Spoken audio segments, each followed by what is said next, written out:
The nation has been given its NAPLAN report card for 2023. And on that report card, it has scored a fail. That's despite schools fudging the tests by telling parents to keep struggling kids at home on testing days. It's despite changes to assessment terminology that make it harder to meaningfully compare past data.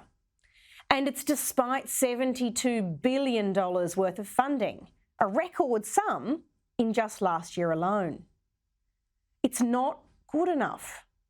Australian students are now twice as likely to fail than to excel in both maths and English. 430,000 of the 1.3 million students who sat the test this year are performing below expectations.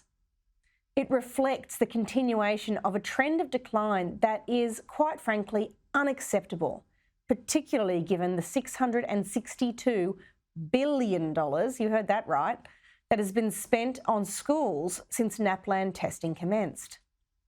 Only 15% of students, that's roughly 200,000, performed above the expected standard.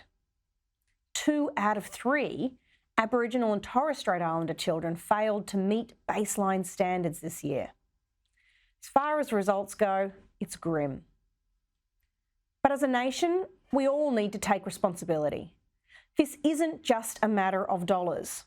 Let's face it, as taxpayers, we've never spent more and got less.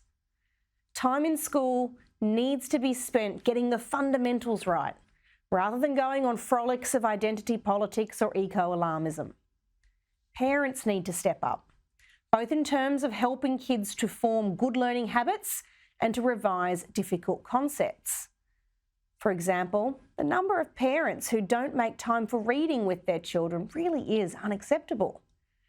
Something as simple as listening to a primary schooler read a picture book each night is deeply formative.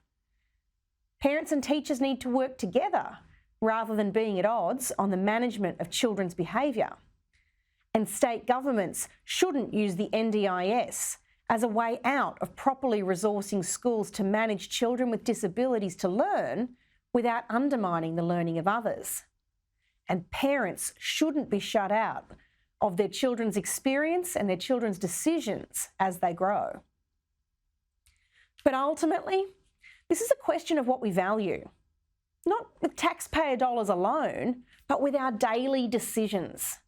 So, we need to be valuing teachers in our society with the respect they deserve, attracting our best and brightest into that profession, and valuing education in the way we live our lives as parents with our children.